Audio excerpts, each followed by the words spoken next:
Grandpa Virion, Tessia, the diviner. Rinia and Arthur were currently all situated around a circular table with a jar of water in the middle. Arthur asked, staring curiously at the jar of water, Elder Rinia? You said that you were a diviner, correct? I'm a little lost as to what it is you can do. Gramps said that I'd be able to find out if my parents are okay by seeing you. Rinia snickered. Kekeke. Gramps, huh? Virion, you've really let yourself go if you're letting youngsters like him call you that. Virion grinned back, looking at Arthur. Bah, he's an exception. An exception. If any other brat dares to call me Gramps, I'll have them hung upside down and beaten with a cactus. Arthur thought, ouch, how descriptive. Glaring at Arthur, Rinia shot, Brat, you don't even know where your parents are, but you want to travel all over Sepin, find them, and then come back to train? You'd be already dead by the time you make yourself back here. Arthur looked at Grandpa Virion. Arthur thought, did he tell her? Almost as if he knew what Arthur was thinking, Virion chuckled. I didn't tell Rinia any of this. There isn't much you can hide from her, but usually she doesn't bother looking into a person.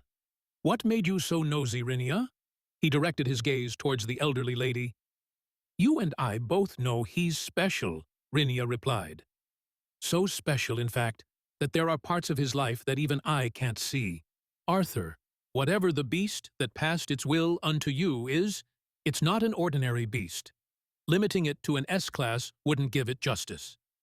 She pondered for a bit before continuing. Enough about that, though. Arthur, you're here to see your parents, so that's what I'll do. Close your eyes for a moment and picture your parents. Focus on their appearance and their mana. I'll take care of the rest. Arthur closed his eyes and imagined the last scene he had of them both together. His father badly wounded and his mother healing him. Okay, you can open your eyes now, Rinia instructed. Arthur looked at her to see the color of her eyes swirling. The water was floating out of the jar and swirling around, forming a spiraling disc. Suddenly, he saw his parents in the water. Thud. The chair Arthur was sitting on flipped back as he stood up, leaning closer into the table. He saw his mother and father together, sitting around a dining table in a place that didn't seem to be their home in Ashbur. His mother's face was a bit paler, and she had lost some weight, but otherwise looked healthy. Her stomach showed a fairly noticeable bulge. She was pregnant. His father looked the same, though he wore some kind of uniform now and had grown a beard. Tears streamed uncontrollably down Arthur's face as he didn't dare to peel his eyes off the image. Arthur thought, they're alive. They're doing okay, they're fine. Sniff. Arthur stammered, Thank you, Elder Rinia. Thank you truly for showing me this. She looked a little uncomfortable at his sincerity and just waved it off. Ahem, let me see where they are now. The image zoomed out, showing the outside of where they were living, confirming it wasn't Ashbur. Zooming out even more revealed the layout of the city they were in. It seems like they've made their home in Xyrus. That makes things simpler for us, Rinia said, a content look on her face. Tess, obviously worried about Arthur crying, patted his back, her eyes fixed on the swirling water. Art's parents. Arthur faintly heard her mumble. Grandpa Virion clapped his hands together and stood up. Okay, Arthur, let's let your parents know that you're alive. According to Grandpa Virion, strict regulations controlled communications between the kingdom of Elenoir and Sepin. However, Rinia, being an undiscovered diviner, allowed them a certain bit of unregulated freedom. Rinia explained the process. I will pour some of my innate mana into you, establishing a temporary link. When I give you the signal, start speaking as if you're talking to your parents.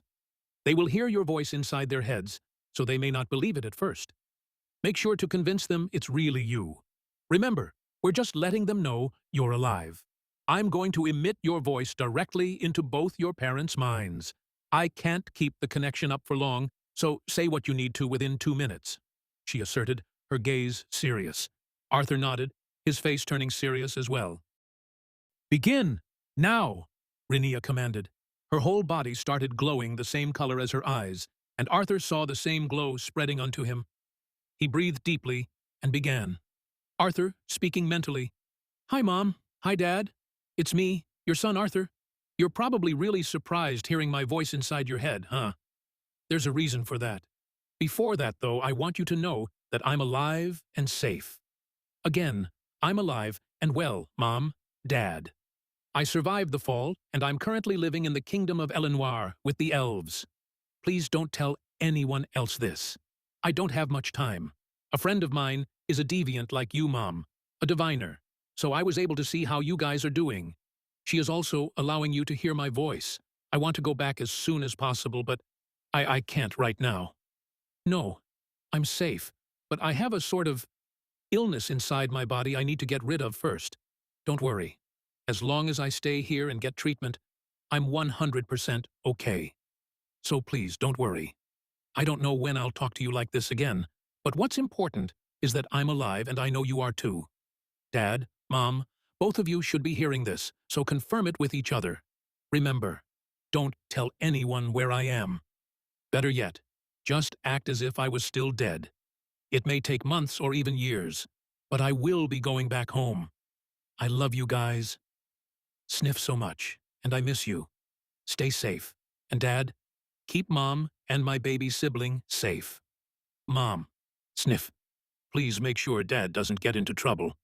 Your son, Art. Arthur had trouble keeping his eyes open from the tears, rubbing them and staying silent, holding it in. The glow faded around both of them, and Elder Renia looked visibly worn out, sweating and pale. Elder Renia, I don't know how to thank you for this, Arthur managed to croak out. Renia replied with a weak smile. Train well and continue to cherish those close to you, brat. That's how you'll thank me. Also, don't forget to drop in once in a while. This grandma here gets lonely, kekeke. Arthur gave her a tight hug, which made her almost jump before she shooed them all away. As they walked out, Arthur noticed Tess pouting a little, looking at his chest. Arthur thought, was she jealous? By the time they arrived back at the castle, it was dark. A maid greeted them. Before Arthur could go to his room, he saw the king and queen. The king approached him first. Arthur, I know you overheard what we were saying earlier today, and I apologize. Years of being a king has made me a bit old-fashioned, and I was unreasonably stubborn on you not belonging here.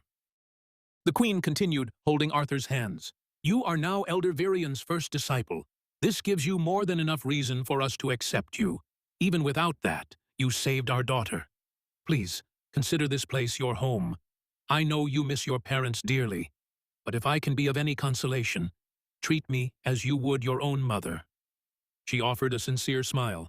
Papa, Mama, Tess said, hands covering her mouth, then ran up to hug them both. Arthur smiled back and thanked them.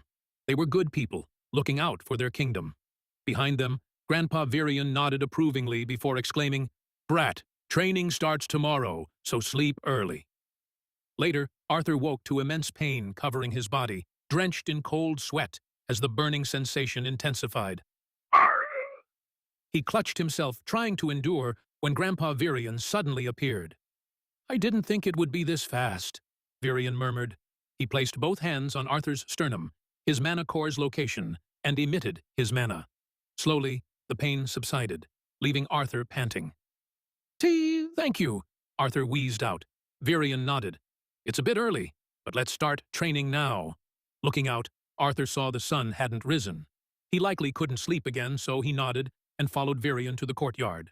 Sitting cross-legged, Virian explained, Until now, you've been purifying your mana core and manipulating mana using your channels. For beast tamers, we use assimilation. It's integrating mana from your core directly into your body's bones and muscles.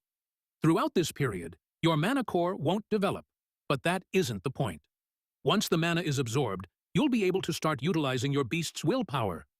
Arthur thought, so this is what Sylvia meant. It feels like she planned all of this. He quickly shook his head and refocused on Gramps. Virian continued, Will your mana out of your core, don't use your channels. Let it seep out and be absorbed by your muscles and bones. This takes time and effort. Your mana core should reject your body less and less. I'll help ensure it's distributed evenly and relieve spasms. Training continued with Arthur meditating, dispersing mana into his body. He got the hang of it after several days, realizing how long it would take. It was the opposite of forming his core, involving more mana and assimilation. He stayed in the castle, grateful for Virian's help as his body could act up any time. This left Tess little time with him. When not meditating, he rested, and she'd visit to chatter about her day. After a couple of weeks, his body acted up less, so he was allowed out. He promised Tess a tour of Zestier and went to sleep. His days then consisted of training, time with Tessia, and solo night training. He occasionally messaged his parents and tried to keep out of trouble with the elves. Like this, 3 years passed.